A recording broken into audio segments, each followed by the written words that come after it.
Bonjour à tous, bonjour à toutes, bienvenue pour ce second numéro des Avis de Laura, votre émission qui analyse et décortique la télévision en nous basant tout simplement sur les émissions et les séries qu'elle nous propose ou qu'elle nous a déjà proposées.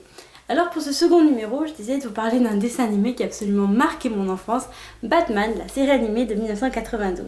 Si vous ne connaissez pas Batman, vous avez de la chance, je suis super sympa, je vous fais un petit cours de rattrapage très rapide. Batman est en réalité Bruce Wayne qui, suite à la mort tragique de ses parents, puisqu'ils sont assassinés devant ses yeux, devient une fois adulte Batman, l'homme chauve-souris qui toutes les nuits débarrasse Gotham City des vilains bandits. C'est beau. Et ça rime. En France, ce dessin animé a été diffusé sur Canal+, puis sur France 3, chez notre cher Minicam. Minicam, Minicam, Bon, pardon, j'arrête de chanter. Alors, il y a plusieurs choses qui font que j'adore ce dessin animé. Et comme cette émission, elle est vachement bien faite, on va commencer par la numéro 1.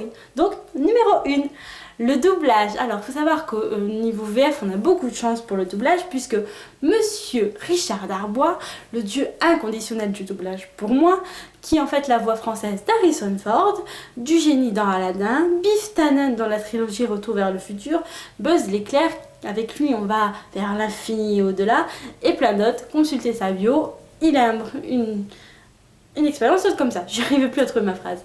On peut aussi noter Pierre Athé, grand monsieur du doublage aussi, qui...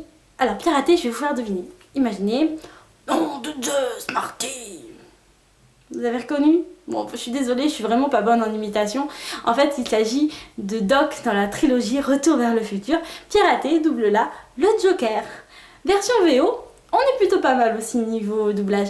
Monsieur Mark Hamill, si je vous dis Mark Hamill, vous me répondez Luke Skywalker dans la première trilogie Star Wars, double le Joker. Il commence là sa carrière de doubleur. Et on peut parler de Monsieur Kevin Conroy qui double Batman et Bruce Wayne. Le « et » est très important dans ce cas-là, puisque Kevin Conroy fait quelque chose, il donne une voix différente à Batman et à Bruce Wayne. Batman, j'ai dit Batman? Non, Batman et Bruce Wayne. Chose qui ne sera repris que bien plus tard dans la trilogie de Monsieur Christopher Nolan. C'est bon au niveau du doublage? Allez, on passe au numéro 2. Numéro 2. L'univers. Alors il faut savoir que pour les fans du comics, donc la BD dont est tiré Batman, le dessin animé est leur préféré, leur adaptation préférée, puisqu'elle colle trait pour trait avec l'univers du comics. Je vous explique, le comics est sombre, le dessin animé est sombre. Désolé Monsieur Schumacher, mais les films Batman, catastrophe. Enfin, je veux dire, il y a trop de couleurs. Trop de couleurs, tue la couleur, c'est bien connu. Moi, les seuls intérêts que je vois à vos films, je suis désolée de vous dire ça, c'est que je règle la luminosité de mon téléviseur avec. Après, c'est pas possible. Genre, je tournais en Batman à la limite, et vraiment à la limite. Bon, enfin bref, je m'égare. Petite astuce pour avoir un décor sombre, les décorateurs les ont peints sur du carton noir, ce qui assombrissait naturellement les couleurs. Ah, c'est bien joué, hein? Ensuite, on va parler du numéro 3, les personnages. Attention, numéro 3, les personnages, comme je vous ai dit. Alors, je ne pouvais pas ne pas citer Alfred Pennington, le majordome de Bruce Wayne. Il est aidé de Robin. Alors, Robin, il a 2 identités dans le dessin animé, plusieurs dans le comics, et Batgirl, qui n'est autre que Barbara Gordon, la fille de notre très cher commissaire Gordon. Au niveau des méchants, il y a 3 catégories. Il y a première catégorie, les méchants dont la vie a été réinventée. L'exemple le plus flagrant, c'est Mr. Freeze. Mr. Freeze passe d'un criminel assez lambda qui manipule de la glace à un scientifique qui, suite à la tragique maladie de sa femme, doit la cryogéniser. Pendant la cryogénisation, il y a un accident. Lui ne peut vivre que dans une température inférieure à 0 degré. Du coup, il doit se créer une armure qui le garde au froid. En gros, Mr. Freeze vit dans un congélateur. Enfin, je suis désolée, il n'y a que ça comme image. Donc quand je pense à Mr. Freeze, je pense à Mr. Freeze dans un congélateur. D'ailleurs, il ne faut pas citer les glaces, Mr. Freeze.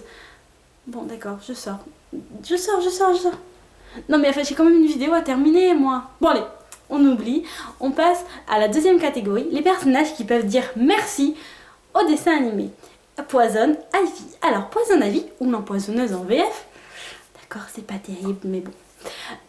En fait, elle n'était pas du tout populaire dans les comics, et vu ses nombreuses apparitions dans le dessin animé, elle est revenue dans le comics, et aujourd'hui, on est un personnage régulier. Poison. On me dit merci qui? Merci Patounet. Bon, et enfin la troisième catégorie, les personnages qui ont été inventés pour le dessin animé. Et là on va parler de ma chouchoute, Harley Quinn. Harley Quinn, c'est juste ma préférée. Harley Quinn était à la base la psychanalyste du Joker et en même temps follement amoureuse. À cause de cet amour fou, c'est une référence après, mais vous comprendrez quand vous entendrez. À cause de cet amour fou, son monde est totalement changé. Pour elle, dans son monde, Joker, c'est gentil, Batman, c'est le méchant. Petite mention spéciale à la VF d'Harley Quinn qui est juste extraordinaire. Elle ajoute de la folie à ce personnage. C'est ma chouchoute, faut bien que je l'avoue. D'ailleurs, je ne suis pas la seule à l'aimer puisque le succès d'Harley Quinn dans la série animée fera d'elle un personnage officiel et l'un des personnages préférés des fans des DC Comics. Et comment ne pas vous parler de Joker? Alors, excusez-moi Monsieur Nicholson, excusez-moi Monsieur Ledger. Pour moi, le meilleur Joker, il est là. Il est totalement fou et il l'assume, totalement obsédé par l'envie de tuer Batman et il assume, et il en a rien à faire d'Harley Quinn. Ça par contre, il l'assume beaucoup moins, c'est parce qu'il faut bien lui dire, Harley Quinn, mon cher Joker, elle t'est bien utile. Enfin bref, Joker est extraordinaire. Merci encore Monsieur Pierre Athé pour le doublage VF. Je vous envoie un bisou. Allez, on passe au numéro 4. Numéro 4. Comment ne pas vous parler de ce qui est le plus culte pour moi dans ce dessin animé, le générique. Et oui, je pense que si j'en avais pas parlé, les fans m'auraient étranglé, écartelé. Enfin bref, plein de méchantes choses qui finissent en rire. Oui, le générique est le plus culte, même au fur et à mesure des ans. Voilà, cette série a 21 ans déjà. Ça ne me rajeunit pas, faut bien l'avouer. Ce générique est toujours aussi culte, toujours aussi apprécié des fans. Et c'est normal, c'est le générique le plus badass au monde. Petite spécificité, à la base, il n'y avait pas le titre Batman. C'est la Fox qui, lors des premières diffusions, se rendant compte que dans le générique, il n'y avait pas de nom, a réuni les auteurs et a dit « Faudrait peut-être mettre le nom Batman, tu sais, au cas où les gens, ils percutent pas, tu sais, avec les cornes, le noir, la cape, tout. » Si bon, bref. Alors, on en a fini pour mes petits points que j'aime. Maintenant, on va passer au bémol, aux mauvais points. Il y en a 3. Premier point, le générique. Du milieu de la saison 3, je vous explique. Milieu de saison 3, les scénaristes décident de faire passer Robin d'un personnage secondaire à un personnage principal. Donc ils se disent, on va mettre Robin dans le générique. Non. En fait, ils reprennent le générique original et ils mettent des morceaux. Donc ils mettent Robin sur sa moto, Batman dans la Batmobile, Robin et Batman qui se parlent, Robin et Batman qui se battent. Bref, le générique est totalement défiguré. C'est horrible. Ils en parlent, j'ai envie de pleurer. Acteur studio, oui, je sais. Alors attention, deuxième bémol, la saison 4. Alors la saison 4, comment vous expliquer? C'est très simple. Bruce Timm, qui est l'un des créateurs de la série, décide de créer en parallèle une autre série. Ça s'appelle Superman, l'ange de Métropolis. J'ai besoin de vous expliquer qui est Superman? On est bon. Bon, on est bon. Mais au lieu de prendre les dessinateurs de Batman et de les mettre sur Superman, non, en fait, il fait faire d'autres dessins par des dessinateurs pour Superman. Et il se dit, tiens, pour que ce soit cohérent, je vais faire les dessins de Superman sur Batman. Résultat, saison 4, tout le monde change de visuel, c'est dégueulasse. Le cas qui, moi, le fait le plus mal, c'est le pingouin. Alors le pingouin, à la base, c'est censé être un personnage un peu repoussant, un peu voûté, 3 doigts à chaque main, un long nez, dégarni. Et bien là, dans la saison 4, il est plutôt normal, un peu petit, le restaurateur, tu sais pas d'où ça vient. Il a juste un long nez, je veux dire, il est pas du tout repoussant. Désolé, monsieur pingouin, mais vous êtes censé être repoussant pour moi. Ça marche pas, je suis désolée, c'est dégueulasse. Et enfin, troisième petit bémol, attention, je fais le 3, l'asile d'Arkham. Enfin, l'asile d'Arkham. L'hôtel Arkham. Oui, parce que tous les 2 épisodes, à peu près, il y a un super vilain qui s'échappe de l'hôtel d'Arkham. Je vais même vous dire, dans un épisode, Batman ramène l'épouvantail à Arkham. Dans l'épisode d'après, Batman ramène l'épouvantail à Arkham. Soit les scénaristes n'avaient pas d'idée pour ces 2 débuts d'épisode, soit ils ont bu entre les deux, il y a eu un blackout. Enfin, je sais pas comment vous expliquer. Non. Arkham, c'est pas possible. Heureusement que ça n'a pas continué comme ça, parce qu'alors... Et à la fin, je voulais juste vous proposer 5 épisodes qui, moi, me plaisent beaucoup. C'est mes goûts personnels, attention, hein. Je ne dis pas que ce sont les préférés des fans, c'est mes préférés à moi. Je voudrais d'abord vous parler de Robin se rebiffe. Donc c'est l'épisode, un double épisode même, où Robin doit chasser, entre guillemets, le meurtrier de ses parents. Et puisque Robin, lui aussi, est orphelin. Et Batman lui explique que la vengeance, c'est pas bien et qu'il doit le laisser faire. Sauf que Batman, il est devenu Batman par pure vengeance. Donc c'est un peu paradoxal, mais franchement l'épisode est génial.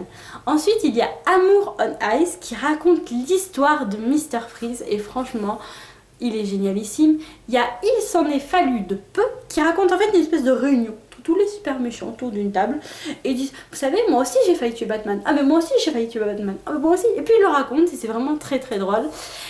Il y a le procès. Alors le procès, c'est, je crois que c'est mon numéro 2. En fait, il y a une nouvelle procureure à Gotham City. Elle n'aime pas Batman. Elle pense que Batman est responsable des super vilains. Donc les super vilains, ils l'enlèvent à elle. Ils enlèvent Batman. Ils l'amènent dans l'asile, dans l'hôtel Arkham. Et ils leur font un procès. Cet épisode répond donc à la grande question, est-ce que c'est Batman qui a créé les super vilains ou est-ce que les super vilains se sont créés tout seuls? Et alors là, faut réfléchir. Et enfin, mon épisode favori. Alors, le seul épisode de la saison 4 que j'aime, c'est Amour fou qui vous raconte les origines d'Harley Quinn. Et alors celui-là, c'est mon foufou. Regardez-le, il est juste génialissime. Eh oui! Bon, c'est sur ces belles paroles que s'arrête le deuxième numéro des Avis de Laura. J'espère que vous avez aimé cet épisode. Moi en tout cas j'ai aimé le faire, donc c'est déjà pas mal. On va terminer par notre phrase préférée. Critiquez, donnez votre avis, allez-y, c'est totalement gratuit. Bisous mes chéris!